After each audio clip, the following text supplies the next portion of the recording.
피리를 불 줄라도 춤출 줄 모르고 곡을 할지라도 거기에 따라 애곡할 줄 모르는 세대를 두고 설파하셨던 주여, 오늘 우리가 그런 영성을 가지고 그렇게 신앙생활하는 바로 그런 종류의 교인들이 아닌지 모르겠습니다. 바리새인을 지적하시고 꾸짖으시고 그리고 바른 것이 무언가를 가르쳐 주시는 주님의 그 말씀을 새겨 듣게 해 주시옵소서. 바리새인을 꾸짖는 예수님의 소리를 듣고 혼나는 바리새인을 구경하는 구경꾼들이 되지 않게 해주시고, 바로 내가 바리새인이고 바리새인으로 살아가고 있고 화 있을 진저 주님의 탄식의 대상이 바로 내 자신인 것을 새겨 들을 수 있는 시간이 되게 해 주시옵소서. 겸손한 마음을 주시옵소서. 정말 하나님을 믿는 마음을 주시옵소서. 나를 인도하시는 하나님의 마음을 헤아리는 믿음을 주시옵소서. 주님이 우리의 속을 아시고 계시지요. 듣고 싶은 것만 듣습니다. 내 듣고 싶은 것에만 아멘을 하며 불편한 것에는 무덤처럼 조용한, 이게 아주 익숙해 있는 저희들입니다. 성령님, 그런다고 바리새인 아닐 수 없사오니 정말 고침받기를 원합니다. 습관의 무덤에서 구원받기를 원합니다. 번들어하게 거칠해 놓은 회칠한 무덤에서 걸어 나올 수 있도록 내 이름을 크게 불러 주시옵소서. 이 도둑놈 같은 외식하는 전상수 걸어 나오라. 온 교인이 다 알게 되어도 그게 사는 길이면 그렇게 해 주시옵소서. 주님이 하신 바로 그 말씀을 상고하며 그리고 간절히 주님이 그리 해 주실 것을 바라는 마음으로 그 믿음 가지고 성경을 열겠습니다. 눈을 열어 주실 뿐만 아니라 엉큼한 우리의 영혼까지 열어주셔서 죽었던 나사로가 무덤에서도 주의 음성을 들었던 것처럼 우리의 외식하는 무덤, 감각이 없는 무덤 속에 갇혀있는 우리의 속 사람이 주의 음성을 들을 수 있도록 해 주시옵소서. 예수님 이름으로 기도드리옵니다. 아멘.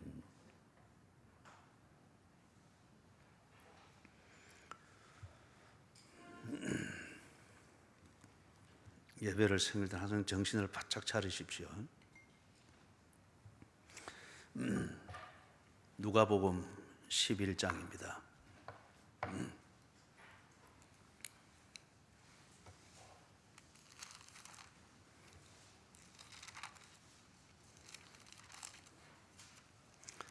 누가복음 11장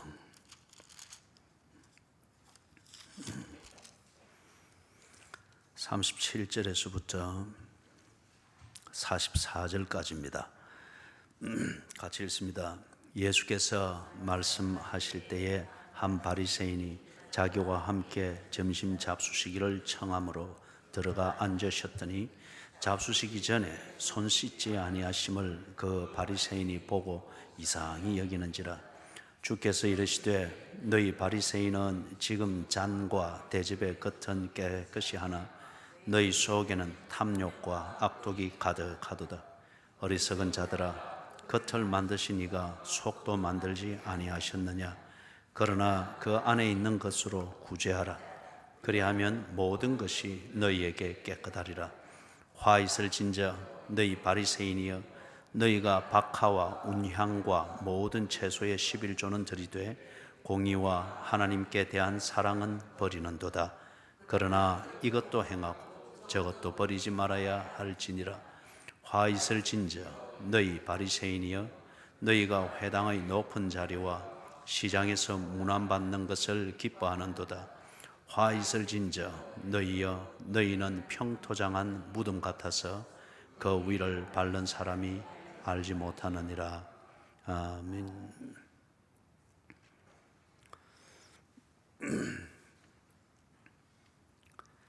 먼저 37절에서부터 41절 그 단락을 먼저 보는데, 예수님께서 사람을 구원하러 오셨죠. 예수님은 점심 먹으러 온 게 아니고 사람을 구원하러 오셨습니다. 구원하는데 예수님이 구원하시는 그 실체는 어떻게 나타나는 거죠?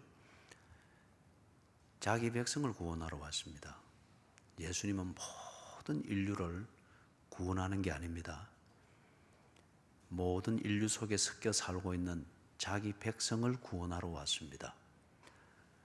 그 다음에 두 번째, 예수님은 구원하는데 가난한 자를 부욕해 하고 병든 자를 건강하게 해주고, 그게 구원의 실체가 아니죠. 죄에서 구원하러 왔습니다. 근데 그 조상 대대로 내려오는 연좌제로 인해서 책임을 져야 될 가문의 죄로부터 구해준다, 그게 아니고 저희 죄에서 구해주십니다. 이 말은 내 믿음으로 내가 구원을 얻습니다. 동시에 내 죄악으로 내가 지옥에 가게 됩니다. 아버지 책임도 아니고 어머니 책임도 아니고 내 아내 책임도 아니고 남편 책임도 아닙니다. 내가 구원 얻으면은 내 믿음 때문입니다. 내가 지옥 안쪽에 들어가 앉아 있으면은 조상 탓이 아니고 내 탓입니다. 내 죄 때문에 그렇습니다. 그렇기 때문에 예수님은 어머니를 통해서 그 자식을 구하는 게 아니고 예수님은 구해야 될 자기 백성을 직접 만납니다. 그리고 직접 예수님을 만나게 하고 고백하게 하고 예수님이 구원의 은혜를 직접 베풉니다. 그래서 한 사람이 잘 믿어서 온 가정이 복을 받는 것은 그냥 환경이 만들어지는 것이고, 한 사람이 잘 믿어서 모두가 다 구원받는 것, 그런 것은 없습니다. 한 사람이 잘 믿고 바로 믿어서 구원의 복음을 듣고 그것을 나눌 수 있는 환경이 만들어지고 구체적으로 복음이 전달되어지고 이런 첩경은 만들어지는 것이죠. 그런데 어머니가 잘 믿었기 때문에 모든 자식이 다 저절로 구원을 얻는 것은 아닙니다. 그건 Godfather, 그 대부라고 하는 영화에서 만들어 놓은 것이지 성경은 그걸 말하지 않습니다. 예수님은 이 땅에 오신 게 왜 오셨느냐? 자기 백성을 저희 죄에서 구원하러 오셨습니다. 그래서 예수님이 내하고 점심도 한 번 안 먹어주시네, 그런다고 해서 예수님의 사랑이 없거나 구원이 내게 임하지 않은 게 아닙니다. 점심 같이 안 먹어도 될 정도로 얼굴에 윤기가 잘 흐르기 때문에 그거는 건너뛰고 갈 수 있는 거죠. 자, 예수님이 그런데 이래 바쁘게 다니고 어떤 사람하고는 점심 먹고 어떤 사람하고는 무덤에서 만나고 어떤 사람하고는 누워있는 병석에서 만나고 정신없이 다니잖아요. 그 다니는 것은 구제하러 다니는 것이 아니고 구원하러 다니셨습니다. 그래서 구원을 위해서 어떤 백성은 보니까 질병의 장애 때문에 구원의 길 자체를 못 보고 있는 겁니다. 그래서 질병이라는 이 안대를 탁 벗겨주니까 예수님이 딱 보이는 겁니다. 어떤 자기 백성은 보니까 다른 거 다 잘하는데 경제적인 가난 이것 때문에 볼 걸 못 보고 영 헷갈리면서 산단 말이에요. 그래서 예수님이 가난이라고 하는 이걸 커튼을 한번 탁 걷어주니까 대번에 예수님을 딱 보는 겁니다. 또 어떤 사람은 종교적 강박관념과 선입관이 너무 심해가지고 착하고 뭔가 예수님을 열망하기는 하는데 마지막 벽이 자기 방식의 종교적 의식과 이 감각을 가지고 늘 구원을 생각하고 이래 있으니까 예수를 보면서도 꼭 귀신 섬기듯이 그렇게 한단 말이에요. 그래서 예수님이 그 사람에게는 귀신아 나가라! 귀신을 탁 쫓아내 주니까 아이고 주여 하고 다 그때부터 주를 섬기다. 그 대표적인 사람이 누굽니까? 그렇죠. 그 내년 퀴즈 대회 때 내려고 했는데 답을 말했으니까 그 문제는 안 나옵니다. 예. 막달라 마리아가 7 귀신 들렸던 여자잖아요. 그죠? 그래서 그거 때문에 귀신이 들려놓으니까 막달라 마리아의 착한 심성과 열정적이고 사람을 섬기면 한없이 섬기는 그 달란트가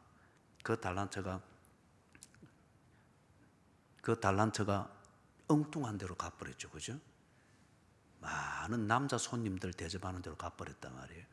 그런데 귀신 딱 쫓아나고 나니까 그 달란트가 예수께 집중이 됐습니다. 예수님이 보였던 거죠. 무슨 말인지 여러분 이해를 하시겠어요? 자기 백성을 저희 죄에서 구원하는 게 목적입니다. 그래서 3인 3색이에요.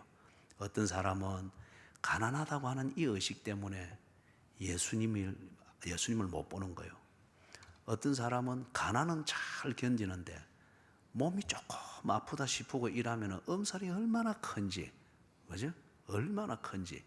그러니까 또 복음을 못 듣는 거예요. 또 어떤 사람은 모든 건 다 좋은데 말 한마디 듣고 뿔 따고 나면은, 경상도 말 뿔 따고 나면은 자존심 상하면은 복음이고 뭐고 아무것도 안 들리는 거예요. 그런데 거기에 맞추어서 예수님께서 장애물이 되는 걸 한 번씩 이래 걷어주는 겁니다. 이게 이제 기적이라고 하는 거죠. 그죠? 그 자체가 구원이 아니고 구원의 길을 보도록 하기 위해서 3인 3색으로 가지고 있는 눈에 쓰여 있는 비늘을 벗겨주는 거다 말이에요. 그죠?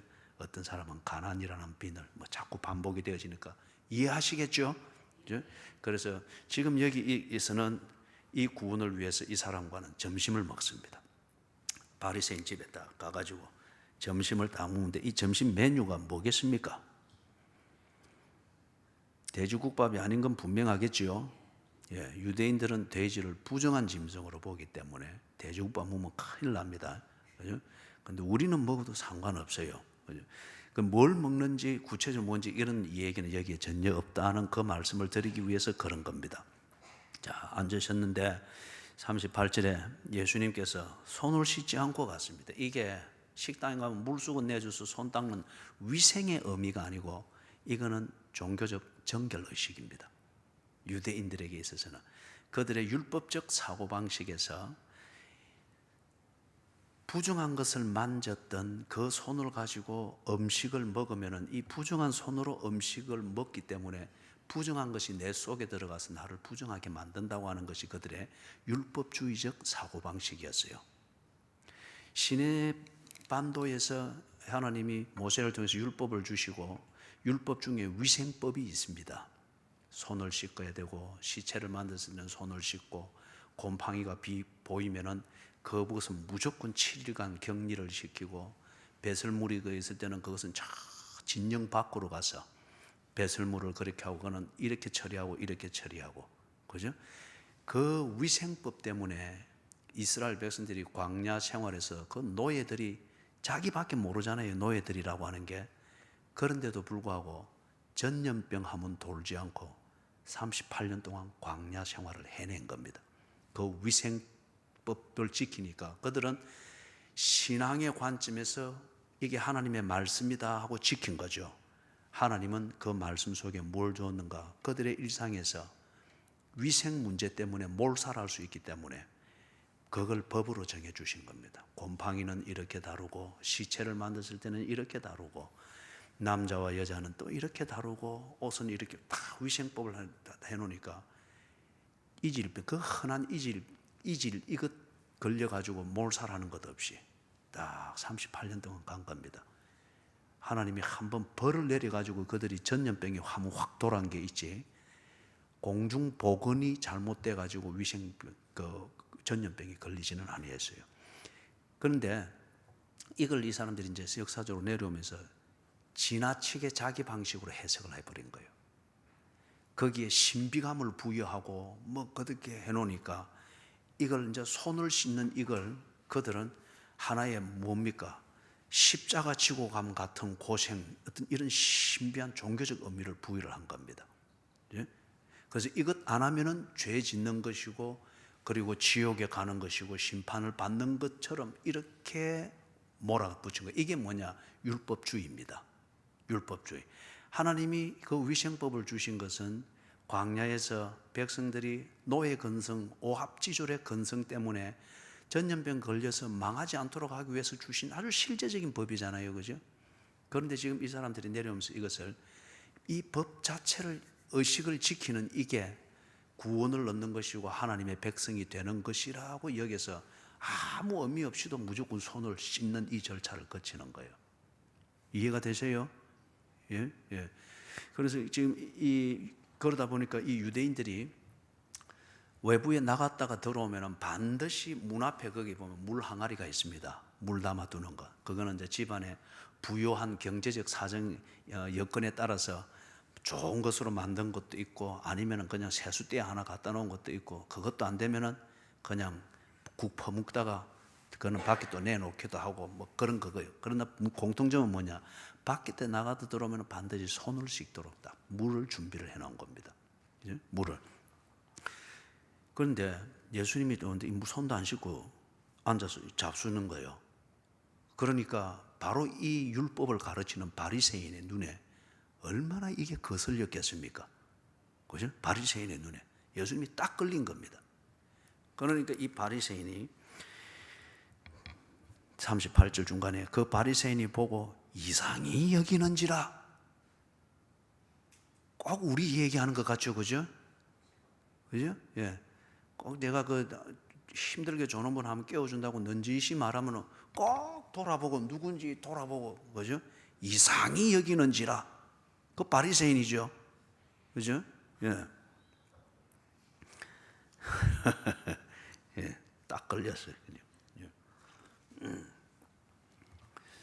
자, 그 다음에 39절에 그러니까 주님이 이르시되 같이 읽어보십시다. 너희 바리새인은 지금 잔과 대접의 겉은 깨끗이 하나 너희 속에는 탐욕과 악독이 가득하도다. 이걸 우리가 12년 동안 초등학교에서부터 고등학교 마칠 때까지 국어 시간에 배웠던 그 문법 체계로 이 복음서에 나오는 지극히 유대적인 표현을 읽으면 막 문법적으로 일단 헷갈립니다. 지금 여기 나오는 표현 자체가 그렇죠, 그죠? 장과 대접은 깨끗하나 물건을 두고 이 얘기를 했는데 그 대꾸는 뭐가 지금 나오는 거예요? 사람의 속을 지금 이야기를 하고 있단 말이에요. 이게 유대식 표현입니다. 이런 게 복음서에 보면 쭉 많이 나옵니다. 그리고 이걸 알고 이해를 하면 됩니다. 이 말은 무슨 말이죠? 뒤에 대꾸로 나오는 것, 속을 깨끗게 하는 여기에 강조점이 있는데 이걸 말하기 위해서 장과 대접의 겉은 깨끗하나 이걸 비유로 지금 쓰는 거예요. 그런데 여기 말하는 장과 대접 이거는 뭐 하는 데 쓸까요? 그들의 율법주의적 풍습을 지키는 데 있어서 그런 의식을 지키는 데 사용되어지는 집기들이죠. 그래서 이걸 잘 따고 이제 여기에 우리 포도즙을 담는 주전자와 떡을 담는 접시가 노수로 된 게 이제 여기 이제 항상 두게 될 겁니다. 여기 항상 두게 될 건데 그걸 또 여러분이 늘 닦아야 됩니다. 노선 조금 섞이치고 하면 파란 곰팡이가 앉기 때문에 닦고 관리하고 그것도 필요하죠, 그죠? 그런데 이걸 닦고 관리하고 그렇게 하는데 보기에 흉하니까 그걸 닦고 장과 대접의 겉은 깨끗하게 만드는데 그런데 성찬의 의미가 무엇인지 떡을 함부로 받고 포도즙을 함부로 받고, 그 다음에 성찬위원들과 수종드는 분들이 남는 거든지 이런 걸 처분하는 걸 함부로 하게 하고, 그죠? 절대 그러면 안 됩니다. 성체예요, 성체. 성찬식의 준비에서부터 마치는 마무리까지는 비품을 관리하는 게 아니고 성체를 다루는 겁니다. 남은 거 이런 거 함부로 하수구에 붓고 함부로 그러면 안 돼요. 그죠? 그러면 안 돼요. 그런데 그런 걸 잘 하는 것도 중요한데, 그 성찬의 떡과 포도즙이 뭘 의미하는지, 이걸 통해서 하나님이 우리에게 뭘 나타내기를 원하고, 이걸 받고 할 때에 우리 중심에 무엇을 하나님이 보기를 원하는지, 여기에 대해서는 전혀 준비가 되어 있지 않으면 바로 이 말과 똑같은 겁니다. 잔과 대접의 겉은 깨끗이 하나 네 속은 십자가의 은혜를 전혀 모르고 있지 않느냐, 또는 그걸 전혀 인정하지 않고 있지 않느냐. 단지 몸에 익은 의식이고, 그 의식이 주는 사람들이 보아서 덕을 해칠까 싶어서 잔과 대접은 깨끗이 하고 무슨 준비도 이렇게 신비감 있게 한다마는, 그런데 그 속에는 십자가의 예수 그리스도를 고백하고 그것만이 우리를 구원하는 하나님의 유일한 은혜다고 하는 이걸 고백하고 믿는 게 없단 말이에요. 그죠? 그게 지금 39절에서 말하는 그겁니다. 그래서 잔과 대접의 겉은 깨끗이 하는 이걸 가지고서 예수님 손 안 씻었다고, 그러고도 당신이 메시아입니까? 뭐 이리 샀는데, 그리 말하는 그 사람, 그리 말하는 그 사람이 속에는 뭐가 있는가? 탐욕과 악독이 가득하다. 탐욕과 악독이 가득하다. 자, 40절 같이 읽습니다. 어리석은 자들아, 겉을 만드신 이가 속도 만들지 아니하였느냐. 이제 예수님이 하고자 하는 말씀을 합니다. 39절에서는 그들의 문제의 본질을 지적을 했고, 그 다음에 예수님이 말하고자 하는 것, 그 요점이 뭔가, 어리석은 자들아, 겉을 만드신 이가 속도 만들지 아니하시느냐. 이게 누굽니까? 바리새인이 겉도 만들고 속도 만들었어요? 가만히 있으면 2등이라도 한다 싶어서 여러분 굉장히 영특해요. 그죠? 딱 언제 말해야 될지, 말해서 손해를 보는지 안 보는지, 가만히 있으면 2등이라도 하니까 말하지 아니하고 2등 하십시오. 하나님이죠. 창조주 하나님, 주권자 하나님. 오늘 우리 새벽기도 본문 1절 2절에서 이게 분명히 전제가 되었죠. 그죠? 겉을 만드신 이가 속도 만들지 않았느냐.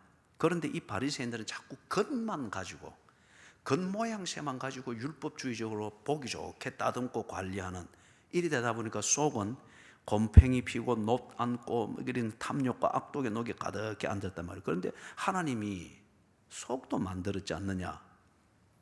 41절 같이 읽습니다. 그러나 그 안에 있는 것으로 구제하라. 그리하면 모든 것이 너희에게 깨끗하리라. 이 말이 이제 조금 또 이게 유대적 표현이에요. 유대적 표현.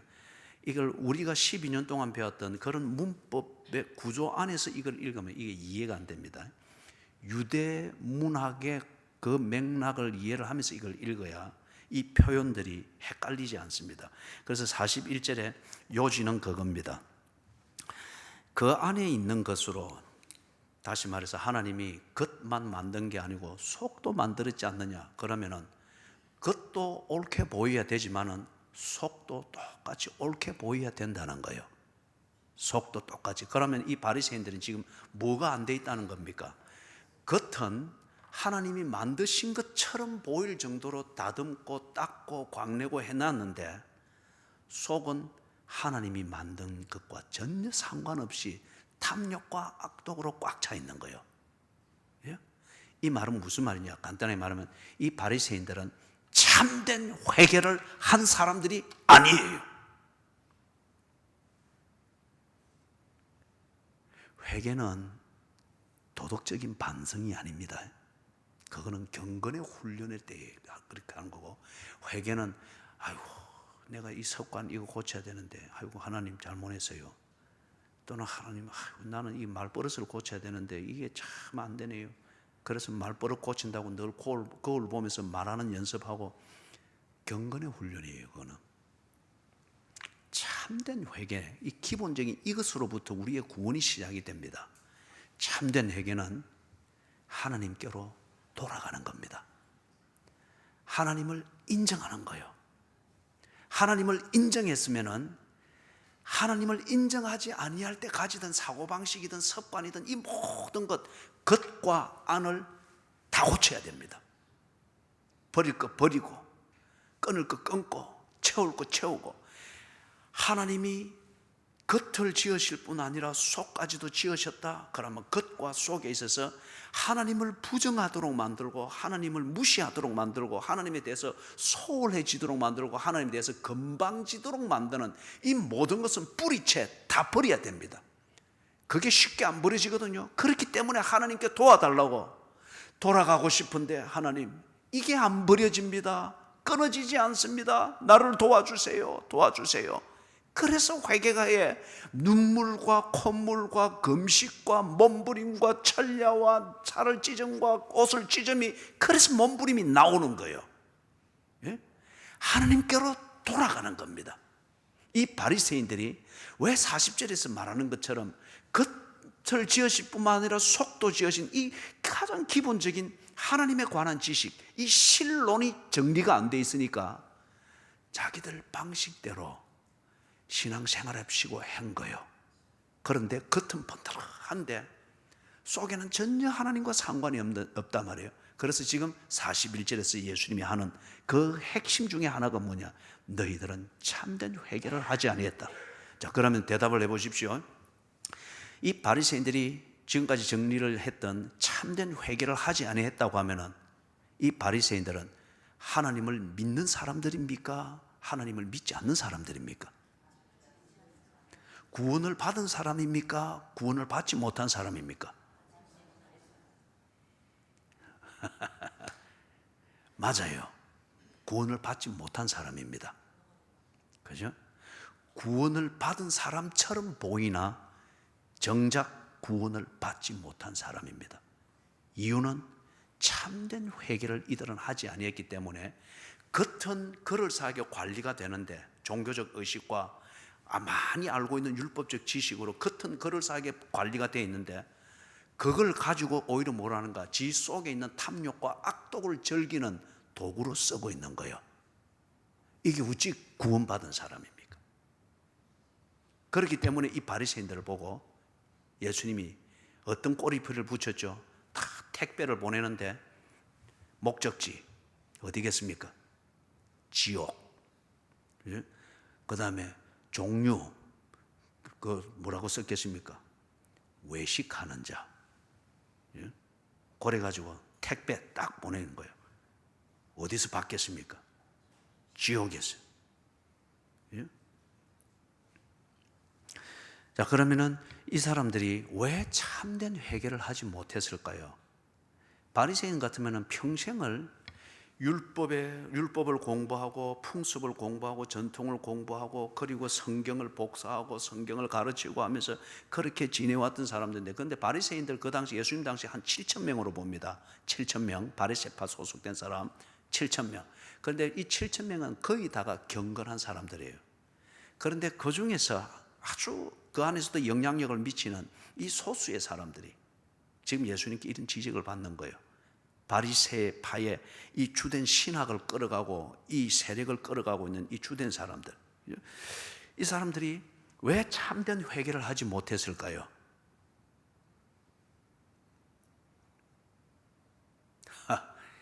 요거는 내년에 퀴즈 나옵니다. 모르기 때문에. 그죠? 예. 왜 참된 회개를 못했는가 하면은 40절이 정리가 안 돼 있었기 때문에 그렇습니다. 다른 말로 말하면은 바리새인들은 하나님을 알되 바로 알지를 못했습니다. 지 방식대로, 지 입맛대로, 지 편한 대로 하나님을 나름대로 알았던 겁니다. 그렇기 때문에 지 방식대로 회개했고, 지 방식대로 신앙생활을 했고, 그리고 지는 다 옳은 줄 알았던 거예요. 그렇기 때문에 여러분 얼마나 중요해요? 성경을 바로 알고 하나님을 바로 알고 그 하나님을 바로 경험하는 것, 그게 회개의 관건입니다. 참된 회개.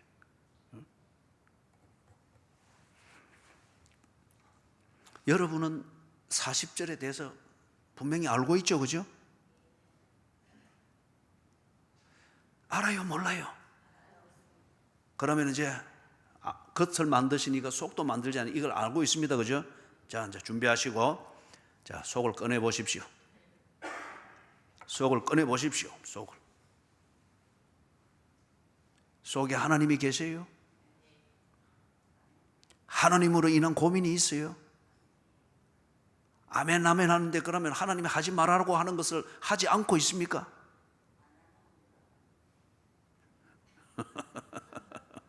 그죠? 예. 제가 뭘 말하고자 하는지 여러분이 아시겠죠, 그죠? 하나님을 바로 알아야 됩니다. 하나님을 바로 알면은 반드시 참된 회개를 하게 됩니다.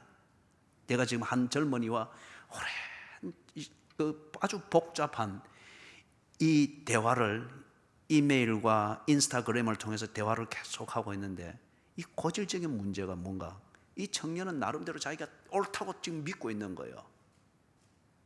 그러면서 그 옳다고 믿고 있는 거기서 나오는 거는 모든 것을 저주하고 있습니다. 모든 것이 다 틀렸다고 하는 겁니다. 그런데 내가 지금 그 청년에게 도전하면서 이걸 깨뜨려 부수기 위해서 지금 집중하고 있는 게 뭐냐? 당신은 지금 알아야 될 진리와 팩트를, 사실을 잘못 알고 있다. 이 청년이 지금 믿는 것은 자기에게 상담을 해주고 아주 위기 때에 옆에 있어 주었던 의사와 상담자가 해준 그 말만을 믿고 있습니다.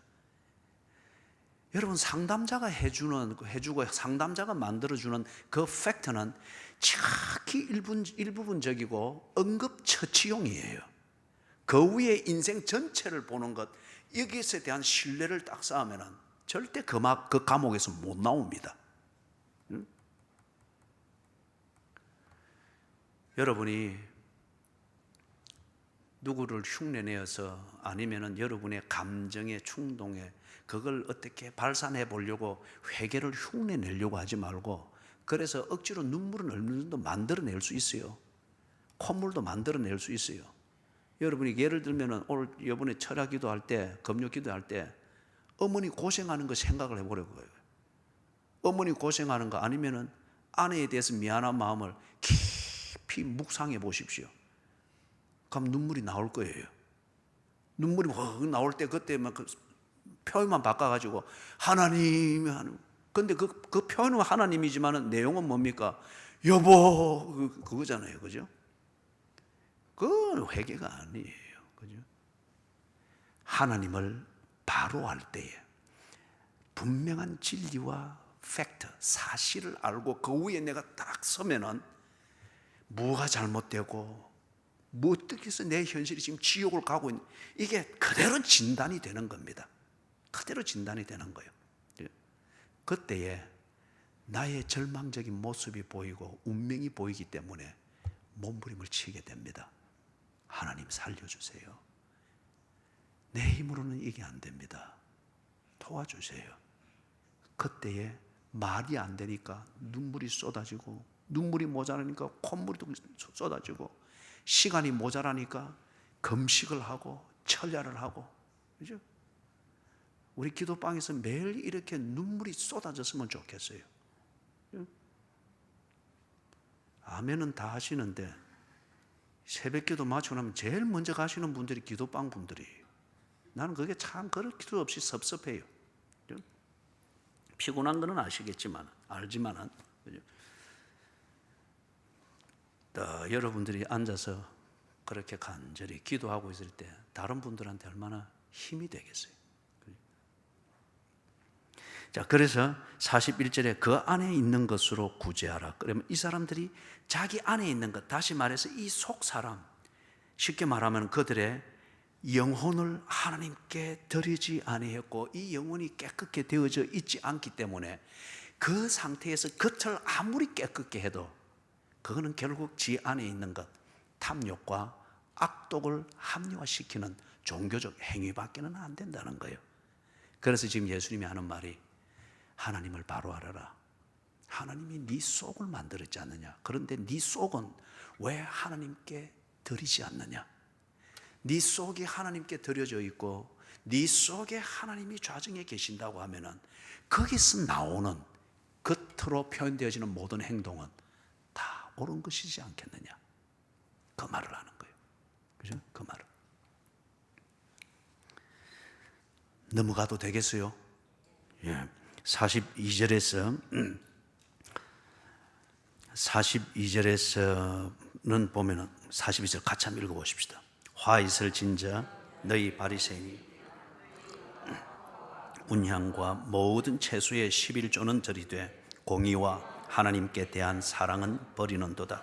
그러나 이것도 행하고 저것도 버리지 말아야 할지니라. 아하, 여러분들이 참 듣기 불편한 그 내용이 여기에 있습니다. 그리고 여러분이 기대하는 대로 안 돼 있고, 이게 여러분이 참 일이 안 됐으면 좋겠다 싶은 대로 지금 딱 되어 있는 거예요. 11조 무용론을 좀 식자청에서 많이 이야기하고 컴퓨터 들어가서 유튜브든지 이리 돌아보면은 11조 무용론을 말하는 궤변과 같은 신학 이론들을 어설픈 신학자들이든지 아니면은 식자청의 평신도들이 막 쏟아놓는 것을 보게 됩니다. 복잡한 이야기 거두절미하고 경제 원리와 자본주의 원리와 휴머니즘에 근거한 인권에 근거해서 그런 궤변과 같은 신학을 펼치는 것, 복잡한 것 말할 것 없습니다. 그 11조가 어디서 나왔는가? 성경에서 나왔다면 그럼 성경에서 뭐라 말하는가? 그 중에 하나가 이겁니다. 11조 무용론을 지금 예수님이 말하고 있습니까? 11조 그거 드리는 거 외식이다 예수님이 지금 그리 말하고 있습니까? 아니면 11조는 구약에서 하는 일이니까 왜 바리새인들은 너희들이 11조를 가르쳐서 짐을 지우느냐 지금 그리 말하고 있습니까? 여기서 깨끗하게 딱 정리되어 있잖아요. 너희가 박하와 운양과 모든 채소에, 말 그대로 이거는 레위기서에 나오는 대로 채소입니다. 11조는 들이되, 이 바리새인들이 이걸 잘했다는 겁니다. 11조는 들이되, 그러면 11조의 제도가 있었고 전통이 있은 거죠. 드리는데 그 뒤에 나오는 게 공의와 하나님께 대한 사랑은 버리는도다. 그러면 공의와 하나님께 대한 사랑, 이걸 드려야지 너희들이 왜 11조 한다고 외식을 드냐, 지금 이 말이 아니잖아요, 그죠? 그 뒤에 그게 나오잖아요. 그러나 이것도 행하고, 이거는 뭡니까? 그 다음에 저것도 버리지 말아야 할지니라. 전 목사의 말이 아니에요. 그 때문에 한 번씩 11조를 설교하고 또는 11조를 제가 이야기를 하고 하는 것은 성경을 가르치기 위함입니다. 예수님이 분명히 말했잖아요. 11조를 하는데 이 바리새인들이 겉은 깨끗하게 하되 속은 악독과 탐욕이 가득한 그런 방식으로 11조를 오도하지 말라는 거예요. 11조를 드리면은 11조를 법으로 주고 제도로 주어서 우리에게 가르치기를 원했던 하나님의 그 뜻을 깨닫고 받아들이는 속을 가지고서 11조 제대로를 실천하는 겉을 깨끗하게 하라는 거예요. 11조를 그냥 복받기 위한 기대로서 복채를 드리고 아니면은 뭔가 교인들의 체면 세우기 위해서 11조도 아닌데 그냥 쌩쌩 내니까 한 달에 80만 원 받는 사람이 내는 11조와 한 달에 1,000만 원을 받는 사람이 한 80만 원 아니면 50만 원 내는 것, 다른 사람이 볼 때는 엄청나게 큰 헌금이죠. 그러나 그거는 11조가 아니고 하나님의 공의와 사랑을 저버린 사기다는 거죠. 무슨 말인지 이해가 되세요? 그죠? 그리고 월 수입이 적다고 해서 11조를 내니까 1,000원, 11조를 하니까 뭐 한 2만 원 된다고 해서 창피하니까 뭐 이런 것 가지고, 그것도 지금 이 공의와 하나님의 사랑을 저버린 겁니다. 그것도 가난을 빙자한 교만이에요. 11조는 하나님을 동정하는 게 아닙니다.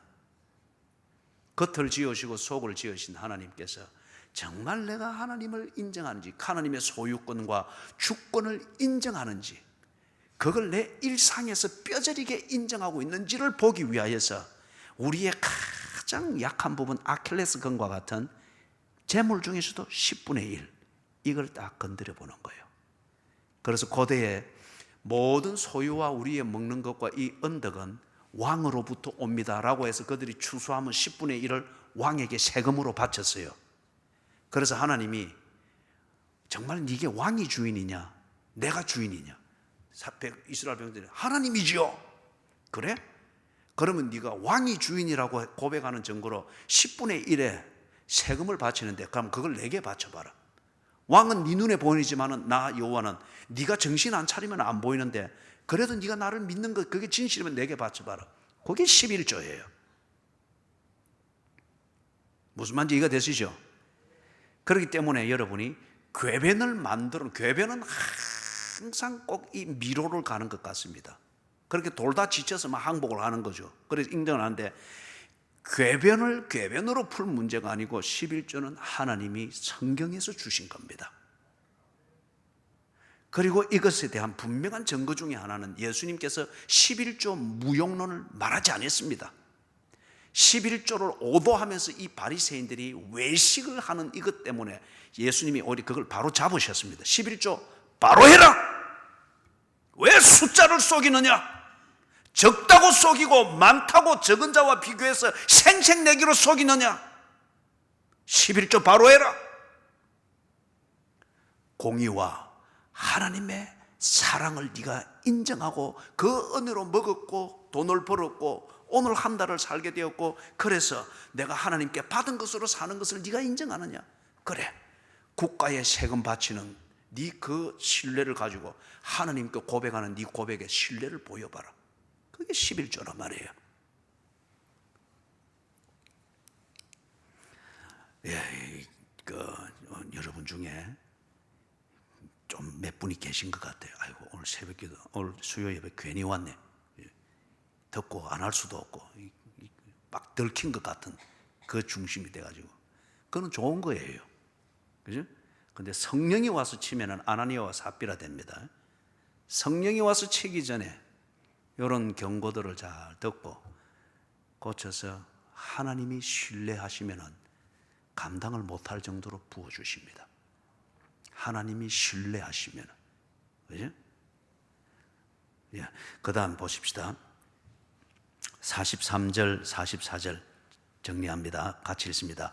화 있을 진저 너희 바리새인이여, 너희가 회당의 높은 자리와 시장에서 문안받는 것을 기뻐하는도다.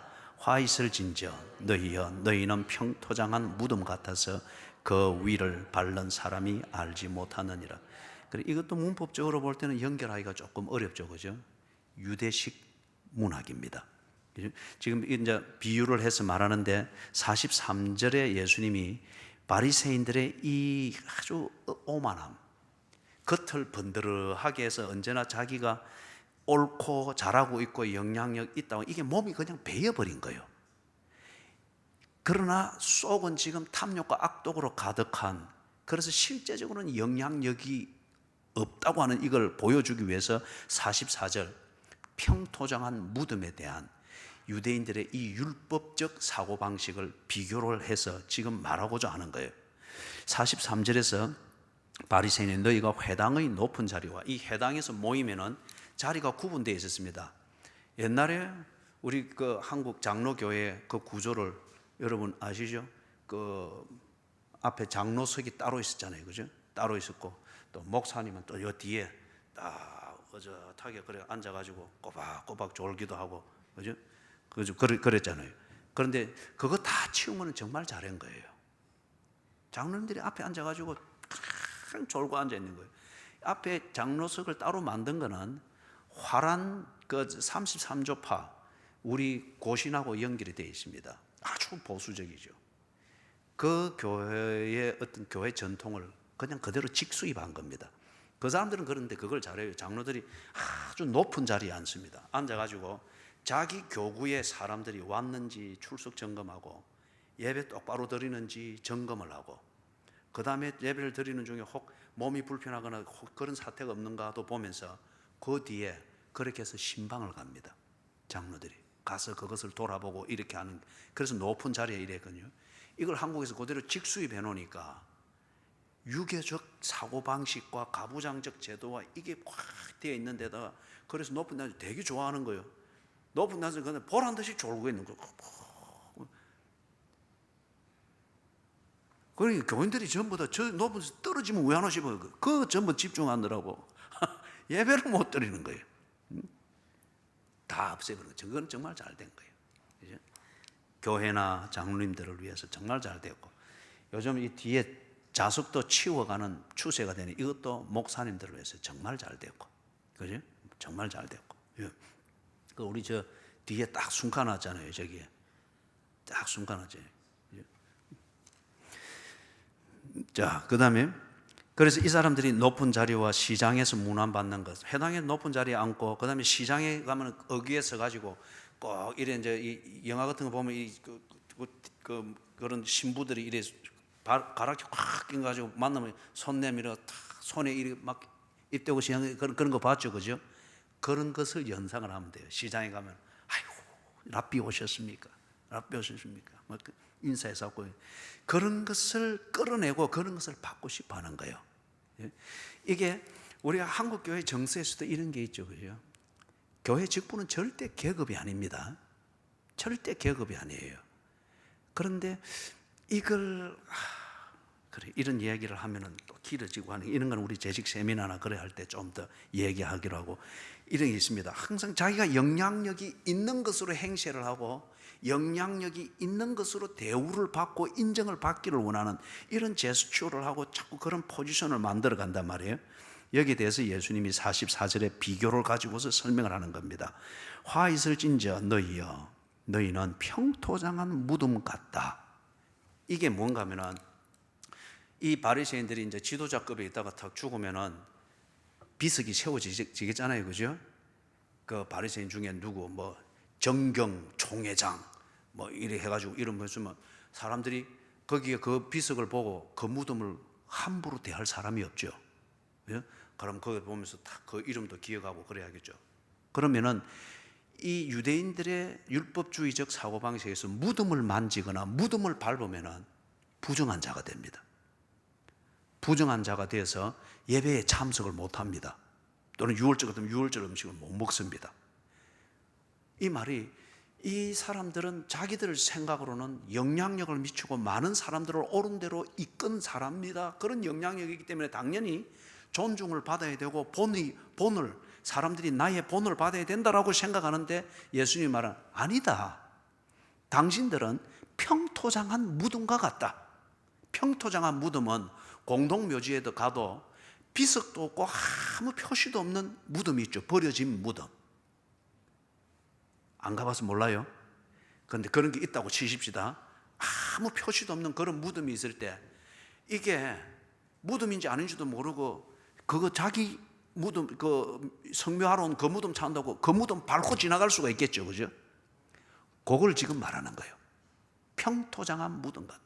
네가 바리새인이고 네 나름대로는 지도자고 영향력이 많고 대우를 받아야 된다고 생각하는데 네가 묻혔을 때에 네 무덤에 아무 팻말도 안 붙이고 아무 표시도 안 해놓고 그 다음에 무덤인지도 모를 정도로 평토장을 해버렸다 하게 될 때에 누가 네를 알아주겠느냐? 모르고 네 무덤을 밟고 지나가면은 그들도 무덤을 밟았다고 하는 이것 때문에 부정한 자가 되지 않느냐? 무슨 말인지 여러분 감이 잡혀요? 이 바리새인들이 자기들 나름대로는 신령한 자고 영향력을 미치는 자고 정말 옳은 것을 가르치고 신앙적으로 인도한다고 그들은 그렇게 믿고 있는데, 그래서 대우를 받아야 된다고 생각을 하고 있는데 그렇지 않다는 거예요. 너희들 때문에 좌우를 분간하지 못하는 백성들이 부정하게 되고 있느니라. 너희들이 가르치는 율법주의와 너희들이 가르치는 신앙생활의 전통과 이것을 너희들은 옳게 여기고 그게 성경적이라는데 그렇지 않다. 너희들 때문에 둘 다 구덩이에 빠지는 이 결과가 일어나고 있는지라. 그걸 지금 평토장한 무덤을 밟고 지나갔기 때문에 부정해지는 이것에 비교를 해서 지금 예수님이 설명을 하는 거예요. 말씀을 정리합니다. 사는 여러분, 겸손하십시다. 누구를 돕든지 교회를 봉사를 하든지 그럴 때 제발 좀 생색내지 않도록 하십시다. 생색내지 않도록. 내가 다 해주는 것처럼, 내가 또 다 하는 것처럼. 그죠? 어떤 면에서는 한 번씩 헌금을 공개를 하는 것도 필요를 해요. 공개를 하는 것도. 그죠? 그 이름 나고 생색나는 데는, 여러분 밥을 한번 사는 거는 이름이 빨리 나고 고맙다는 소리를 막 줄자기 듣습니다. 그런데 이름이 안 나는 헌금을, 그것도 숨은 헌금을 할 때는 사람들이 전혀 몰라줍니다. 그런데 생색을 내기를 좋아하는 사람은 밥을 사는 거는 잘해요. 막 나서서 밥을 삽니다. 밥 살 일도 만들고 그래요. 내일 우리가 이사 예배 들으러 가면은 외식 일병가 가게 될 건데, 뭐 그것하고 이거하고는 다른 문제입니다. 내일 가서 그거하고 이 비교는 하지 말고. 그리 하는데 헌금은 정말 그 사람의 재정 능력에서 볼 때 이거는 분명히 사기예요. 헌금으로 받기가 참 민망할 정도란 말이에요. 지금 우리 교인 중에는 이 뭡니까? 교회 건축 헌금 이걸 어떻게든지 하기 위해서 남는 시간을 또 내가지고 아르바이트를 뛰고 있는 우리 교인이 있습니다. 그렇다고 그분이 하루 종일 일을 하지 않느냐? 하루 종일 일을 하죠. 조금 시간 이거 잘라가지고 건축 헌금을 더 해보기 위해서 그렇게 또 지금 아르바이트를 뛰고 그래 있습니다. 많은 헌금을 이미 했어요. 그러나 전혀 누구도 몰라줍니다. 그런데 밥을 한번 사는 이게 그렇게도 큰 소리를 내야 되고, 조금 도와주는 그게 내가 다 도와주고 내 없으면 안 되는 것처럼 그렇게 소리를 내고 그렇게 꼭 이마에 붙이고 다녀야 되는 얘기죠. 그거 드러내면 얼마나 창피하겠어요? 얼마나 창피하겠어요? 그죠? 그렇기 때문에 여러분, 여기 지금 43절에 바리새인들이 하듯이 절대 이걸 본받아서는 안 됩니다. 높은 자리에 올라가려고 하지 말고, 남이 알아줄 수 있는 위치에서 뭔가를 자꾸 나팔을 불려고 하지 말고, 그래서 사람들로부터 칭찬을 끌어내려고 하지 말고, 겉을 만드시니가 속도 만들지 아니했느냐? 하나님을 바로 하십시오.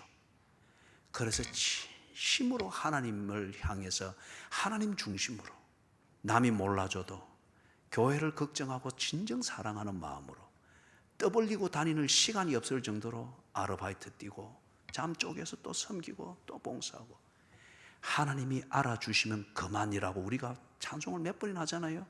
그런데 하나님이 알아주시면은 그 사람 무덤 밟을 사람이 없습니다. 누구 뼈였죠? 그 뼈에 탁 대이니까 그 시체가 벌떡 살아나 버렸죠. 그죠? 그 뼈가 있는 무덤에 넣으니까 그 시체가 벌떡 살아나 버렸죠. 그와 같아요. 내 속을 만드신 네가 또한 하나님이시다, 이걸 알고 내 속을 하나님께 진정 들여진 참된 회개와 함께 하나님을 섬기고 하나님을 순종하고 하나님을 받들듯 그렇게 구제하고 봉사하고 섬길 때에 벌떡벌떡 살아날 겁니다. 그 사람에게 대인 가정이 벌떡 살아나고, 그 사람이 있는 교회가 벌떡 살아나고, 그 사람에게 떡 부닥친 교회나 밖에 골치 아픈 사람들이 변화가 되어지고, 이런 일들이 막 일어날 거예요. 그런데 생색을 내기에는 43절 같은 이 떠벌이 같은 바리새인 같은 이 떠벌이 생색내고 지가 막 일부러 영향력 만들어내려고, 아니, 반드시 창피를 당하게 됩니다. 44절의 평토장을 말하는 것처럼. 이것이 하나님의 말씀인 줄 믿고 받아들입니까? 아멘. 자, 우리 찬송 하나 부르고 마칩시다. 찬송가 208장.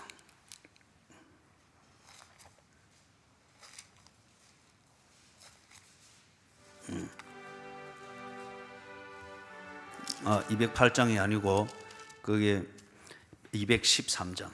나의 생명 드림.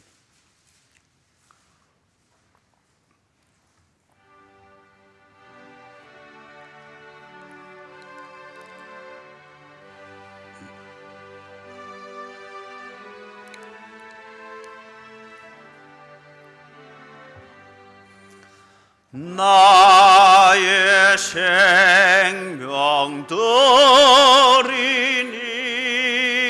주여 받아 주셔서 세상 살아갈